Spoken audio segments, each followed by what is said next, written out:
Seth-Prime Urbina is a young man with an obsessive personality, middle child syndrome, and extreme FOMO, or fear of missing out. This channel will track him along his journey as he discovers what he was born to do, even though we all know he was born to dance.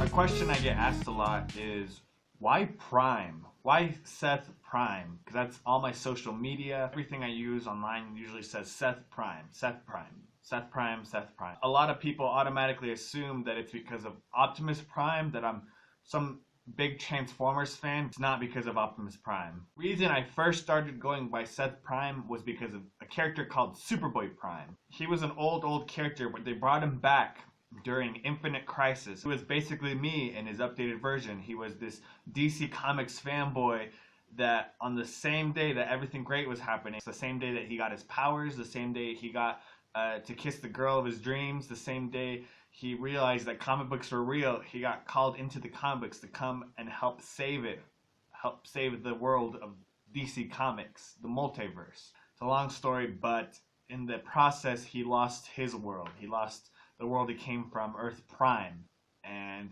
that's the Earth that we're on. We're on Earth Prime. The concept of Earth Prime was first introduced in Flash Volume 1, number 179, where the Flash, Barry Allen, vibrates and he ends up on our Earth, on Earth Prime, and he meets with Julius Schwartz, the editor, the famous DC editor. Our Earth was added to this multiverse, the DC Comics Multiverse, and we're part of it too.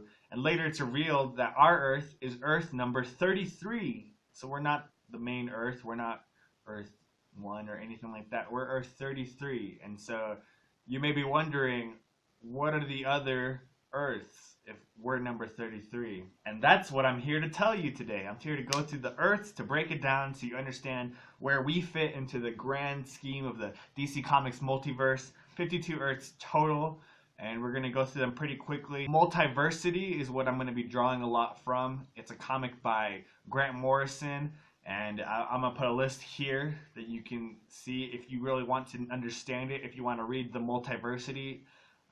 Here's a list of other comics you should probably read first because it gets kind of confusing, but it's really great. It's one of my favorite series of all time.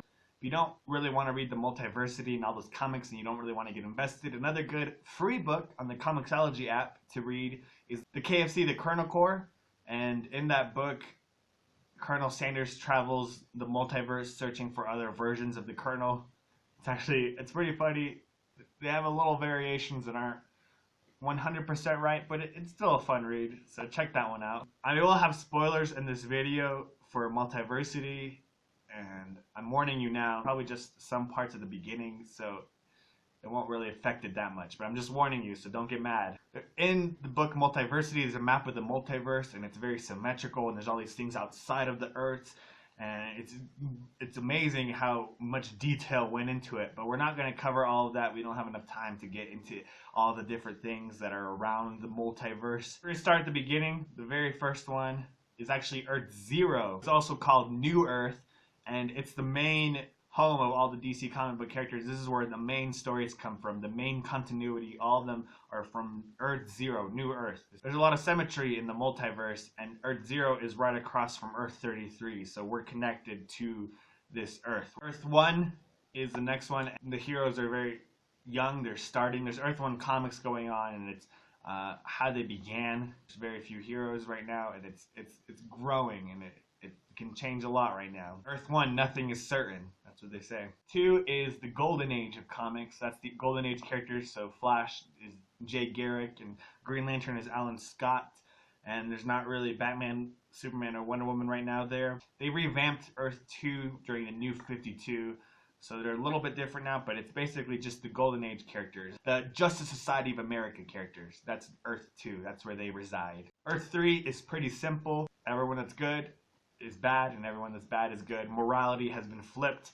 So you have the Crime Syndicate instead of the Justice League. That's pretty simple. Earth 4 is pretty interesting. It's actually the Watchmen universe. Originally, Alan Moore was going to use these characters that DC bought from Charleston Comic Books and use them, but DC wanted him to make his own original characters, and that's a whole mess. But this is taking those original characters that he wanted to use like Blue Beetle and The Question, and he's changing them back if Alan Moore had used them as his characters. That's the whole idea. So it's the Watchmen universe using the old characters, which is pretty interesting. Earth 5 is basically what used to be Earth S in the comics, and it's Captain Marvel, Shazam nowadays, but he's still Captain Marvel in this one, and Mary Marvel and the whole Marvel family. What used to be Wiz Comics that DC Comics bought. Earth 6 is the comics that Stan Lee wrote for DC called Just Imagine. This is Stan Lee's ideas of how he would have done these characters, how he would have made Superman and Green Lantern. Some of them are interesting, but this is just it's basically his Earth on the multiverse. It's how Stan Lee would see the DC Comics universe. Earth 7 was a mix of different comic book companies, and you saw them all together. And then they get destroyed by the main bad guys in Multiversity, and only one survivor remains. He's basically Thor from Marvel Comics, but instead of being a Norse god of thunder, he's an Aborigine god of thunder. Now, actually, Earth 7 is just like a zombie wasteland. All these dead characters are coming back, and they're fighting for the bad guy. Earth 8, this is the first of many. There's the start of these analogs for other comic book companies, or they pay homage to, and this one is very obvious. It's the Marvel Universe. Obviously, they couldn't use all the characters, so instead of saying Marvel Comics, they say Major Comics when they're referring to it. And a lot of the characters are creatively, their names are changed. So instead of the Hulk, it's the Behemoth. Instead of Daredevil, it's the Stunt Master. Instead of the Fantastic Four, it's the Future Family.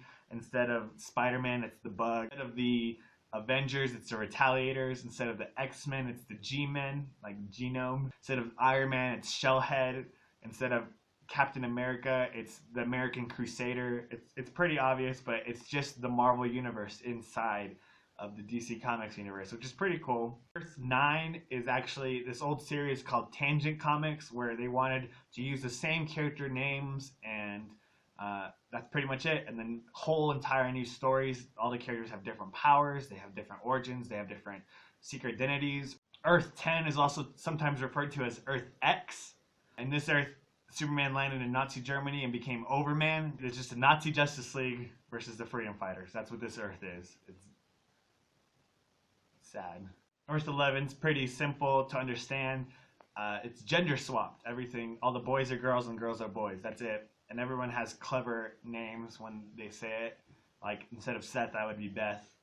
That's the idea. Earth 12 is cool because it's the DC animated universe added into the multiverse, but it's also the Batman Beyond universe, the future of the DC Comics animated universe. Earth 13 is a world that's stuck in a permanent magical twilight. There's a lot of magic going on in that world. All the magical characters of the DC Comics universe are very powerful there. There's 7 Earths that have not been revealed. They're still hidden for that purpose, and we don't know what it is yet. But those Earths are 14, 24, 25, 27, 28, 46, and 49. So when we get to those numbers, we're just going to skip over them because there's no information about them yet. 15 is Superboy Prime, the character we were talking about at the beginning. He kills a guardian of Oa and absorbs all their power, and he's super strong. He becomes Superman Prime for a while, and he ends up blowing up an entire Earth. The entire Earth 15 is just gone except for one thing.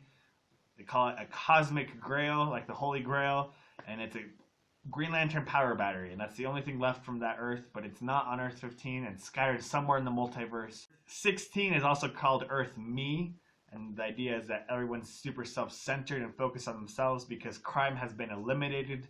There's no real use for superheroes anymore, so the sons and daughters of these characters that we love kind of just hang out and they party all the time, and they're just obsessed with social media, and it's kind of a poke at millennials. They're obsessed with the idea of being a superhero, but they've never actually been a superhero. Earth 17 is inhabited by Captain Adam Strange and his Atomic Knights of Justice, which are basically robot versions of the Justice League, and they are the ones, we're coming back to it, searching for that cosmic Holy Grail. With this cosmic grail, they'll be able to defend their Earth from the coming threat of Darkseid. This is the same Darkseid that attacks the comics that we read, because Darkseid lives outside of the multiverse. Earth 18 was frozen in time by the Time Trapper, and it's stuck in the old Western time. It's a cowboy Earth, but They also have managed to build a lot of technology using the old things that they have, things that we've taken for granted. They have a telegraph internet, and they figured out air travel, but it's all using technology that was frozen from the cowboy times. 19 is basically just a steampunk